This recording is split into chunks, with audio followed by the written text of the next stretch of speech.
رب کا انکار کیا. ہر زمانے کے اندر ہمارے علماء، ہمارے مشائخ، صحابہ، تابعین، اہل بیت یہ کرتے آئے ہیں. ان میں سے ایک پاکیزہ ہستی امام اعظم ابو حنیفہ رضی اللہ تعالیٰ عنہ کی ذات مبارکہ ہے. امام اعظم رضی اللہ تعالیٰ عنہ تابعی ہے.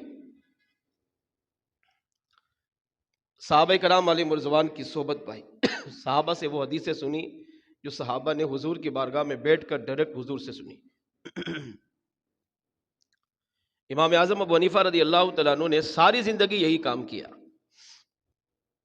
کہ لوگوں کو اسی بات کی تبلیغ کی، اللہ ہے، اللہ ایک ہے، وحدہ لا شریک ہے، وہ بے نیاز ہے. اس وقت بھی ایک فرقہ تھا دہریہ جو کہتے تھے رب نہیں ہے. امام اعظم ابو حنیفہ رضی اللہ تعالیٰ عنہ نے ان سے مناظرہ کیا، ان کو قرآن سے ثابت کیا، ان کو حدیث طیبہ سے ثابت کیا. ظاہر اتنے بڑے امام تھے، ایک ایک قرآن کی آیت سے ہزاروں مسائل نکالتے تھے.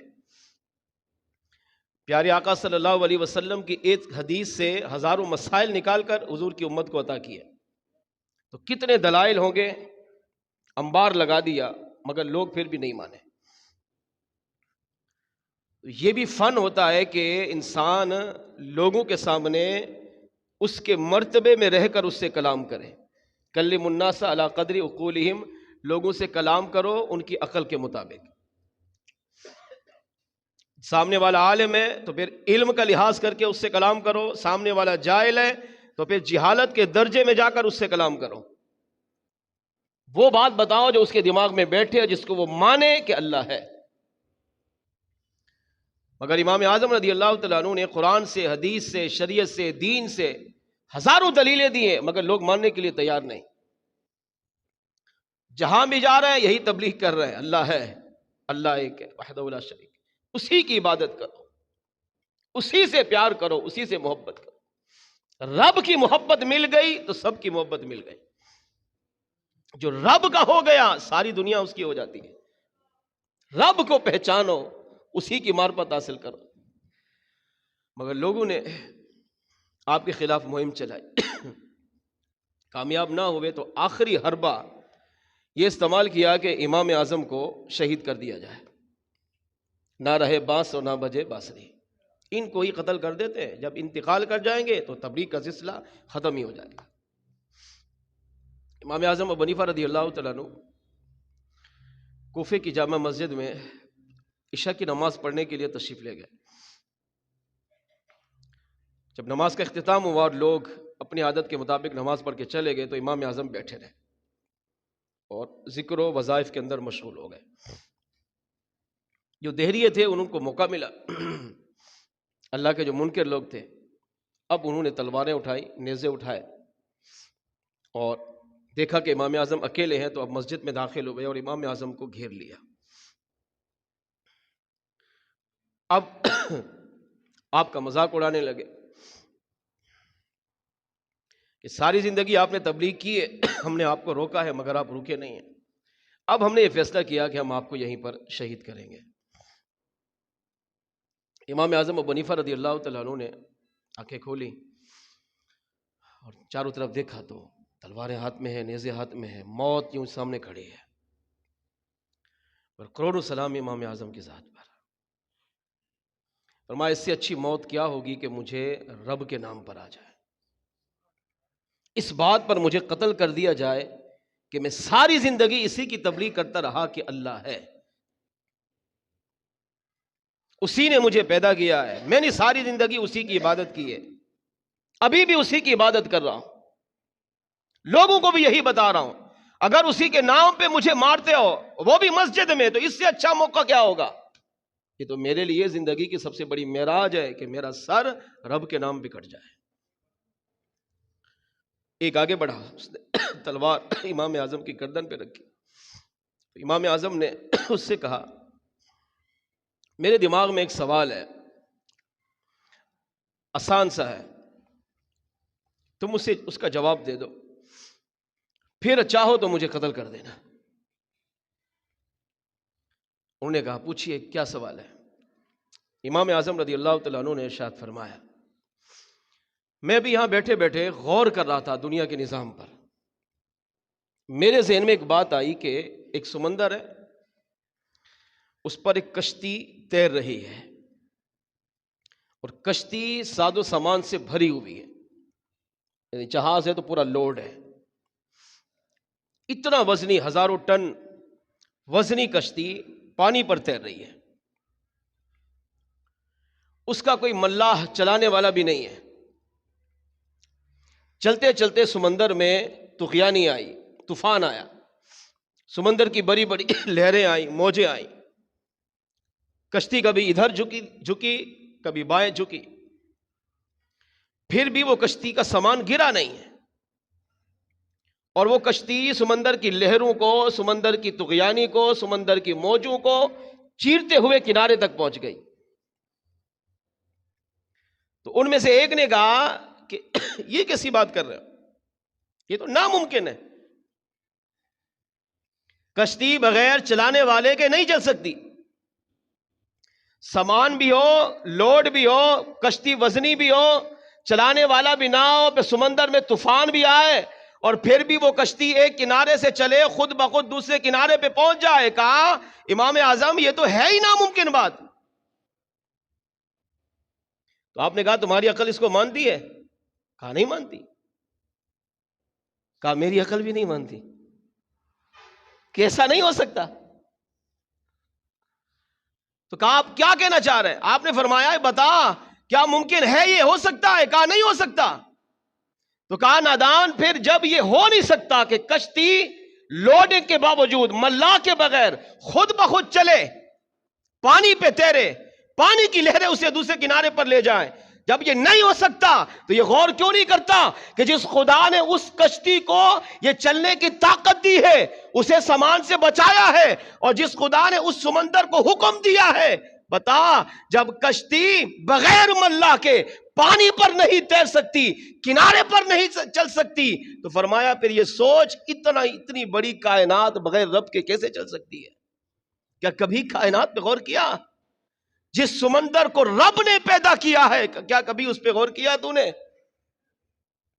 کشتی بغیر ملاح کے نہیں چل سکتی، تو دنیا کا نظام کیسے چل رہا ہے؟ بتا یہ دنیا کا نظام کون چلا رہا ہے؟ کیا تم نے قرآن نہیں پڑھا؟ اللہ نے قرآن میں واضح اعلان کیا ہے، افلا ينظرون الى الابل کیف خلقت۔ اللہ فرماتا ہے جو میرا انکار کرتے ہیں وہ بد لوگ اونٹ کو کیوں نہیں دیکھتے، میں نے اسے کیسے پیدا کیا؟ کیا تم اونٹ کی طرح کوئی جانور پیدا کر سکتے ہو؟ اونٹ کو ریگستان کا جہاز کہا جاتا ہے، جو کام اونٹ کے ذریعے ریگستان میں آپ اونٹ سے لے سکتے ہیں وہ کسی اور جانور کیا کسی بھی مشینی سے نہیں لے سکتے۔ اتنی طاقت دی ہے اللہ نے اس کو، ہزاروں فوائد صرف اونٹ کے بنائے ہیں۔ وقت نہیں ہے میرے پاس۔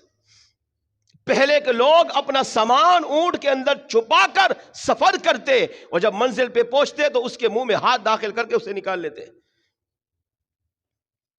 اللہ فرما رہا ہے کہ میرا انکار کرنے والا جو اونٹ میں نے پیدا کیا، کبھی اس کو دیکھ کر غور کیا کہ میں نے اس میں کتنے فوائد اور کتنی حکمتیں رکھی ہے؟ وَإِلَى الْجِبَالِ كَيْفَ نُصِبَتْ، میرا انکار کرنے والے کبھی پہاڑوں کو دیکھا میں نے ان کو کیسے نصب کیا ہوا ہے؟ آج ہم ایک مسجد بنائیں، مدرسہ بنائیں، بلڈنگ بنائیں، 110 منزلہ عمارت بناتے ہیں تو کہتے بھائی بنیاد اچھی کرو، بنیاد کو پکا رکھو، بنیاد مضبوط ہوگی تو 110 کیا 200 منزلیں بھی آپ بناؤ۔ کیا دنیا میں نہیں بنے ہوئے؟ کیا بڑے بڑے برج، بڑے بڑے ٹاور، بڑی بڑی عمارتیں کیا نہیں بنی ہوئی؟ بنی ہوئی ہیں، گری کیوں نہیں؟ بنیاد مضبوط ہے۔ اگر بغیر بنیاد کے زمین سے ہم عمارت کو شروع کریں، آپ بتائیں وہ عمارت کتنا عرصہ رہے گی؟ تو اللہ فرماتا ہے اس کو تو مان رہا ہے، بناتا بھی ہے اپنے ہاتھ سے اتنی بڑی بلڈنگیں، بنیاد کو مانتا ہے، بنیاد مضبوط ہوگی تو عمارت کئی سال تک چلے گی۔ کبھی غور کیا اتنے بڑے پہاڑ جس کو کوئی چلا نہیں سکتا، چلانا تو دور کی بات اپنی جگہ سے کوئی ہلا بھی نہیں سکتا، کیا کبھی سوچا کہ اس پہاڑ کو کس رب نے پیدا کیا ہے؟ نصب کس نے کیا ہے؟ کبھی اس پہ غور کیا؟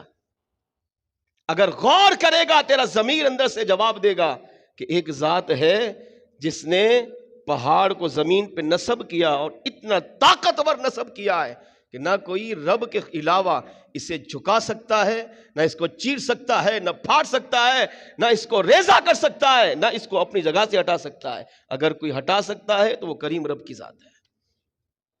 وَإِلَى السَّمَاءِ كَيْفَ رُفِعَتْ، فرمایا اللہ فرما رہا ہے آسمان کو دیکھو، میں نے بغیر پلر کے تم پر ایک چھت کی طرح اس آسمان کو پیدا کیا ہے۔ تم بھی بڑی بڑی چھتیں بناتے ہو مگر بغیر پلر کے، بغیر دیوار کے چھت نہیں کھڑی ہو سکتی۔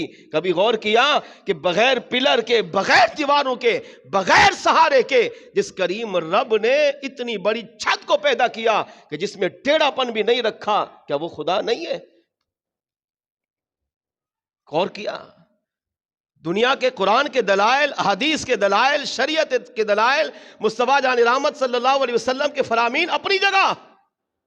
فرمایا دنیا کے نظام پہ تو غور کر نادان، تو خود کہہ رہا ہے کہ ایک کشتی بغیر ملا کے نہیں چل سکتی۔ بتا اتنی بڑی دنیا، 18,000 جہان، 18,000 مخلوق بغیر خالق کے کیسے چل رہے ہیں؟ وَإِلَى الْأَرْضِ كَيْفَ سُطِحَتْ، اللہ فرماتا ہے میرے بندے میرا انکار تو کر رہا ہے مگر اس زمین پہ کبھی غور کر، میں نے اسے کتنا نرم و نازک طریقے سے بچھایا ہے، اتنا نرم بنایا، اگر میں اسے سخت بناتا تو اس پہ چل بھی نہیں سکتا تھا، مگر تو ننگے پاؤں بھی اس پر چل لیتا ہے، اسی زمین پہ سوتا بھی ہے، اس سے فوائد بھی اٹھاتا ہے۔ تو فرمایا جس رب نے، جس ذات نے اس زمین کو بچھایا تیرے لیے، وہی تو اللہ ہے۔ اس طرح امام اعظم ابو حنیفہ رضی اللہ تعالیٰ عنہ نے اور بھی دلائل دی ہے۔ فرمایا چاند کو دیکھ، سورج کو دیکھو، ستاروں کو دیکھو، دن کو دیکھو، رات کو دیکھو، صبح دوپہر شام، دنیا کے نظام پہ غور کرو گے تو قرآن و حدیث کو نہ بھی مانو، دنیا کا نظام تمہیں چیخ چیخ کر کہے گا کہ ہمیں بنانے والا ہے اور وہ اللہ ہے، وہ وحدہ لا شریک ہے، وہ ہمیشہ سے ہے، وہ ہمیشہ رہے گا۔ اس جملے کا امام اعظم رضی اللہ تعالیٰ عنہ نے کمال کا خطاب کیا۔ آپ کے خلفاء نے لکھا وہ سارے کے سارے رب کے منکر لوگ جن کے ہاتھ میں تلواریں بھی ہیں، نیزے بھی ہیں، آپ کے سر پر کھڑے ہیں، گردن پہ تلوار رکھی ہوئی ہے، آپ نے اتنا کمال کا وہاں پر خطاب کیا کہ انہوں نے نیزے پھینکے، تلواریں پھینکی، قدموں میں گرے، کلمہ طیبہ پڑھا، اسلام کا دامن قبول کر لیا۔ کس بات پر؟ فرمایا اللہ ہے، اللہ اکیلا ہے، وحدہ لا شریک ہے، وہ بے نیاز ہے، وہ ہمیشہ سے ہے، وہ ہمیشہ رہے گا۔ اس سے عقیدہ یہ ملا کہ مسلمان وہ خوش نصیب ہے کہ جس کو اللہ نے اپنی پہچان، اپنی معرفت دی اور اپنے رب پر ایمان لانے کی توفیق عطا فرمائی۔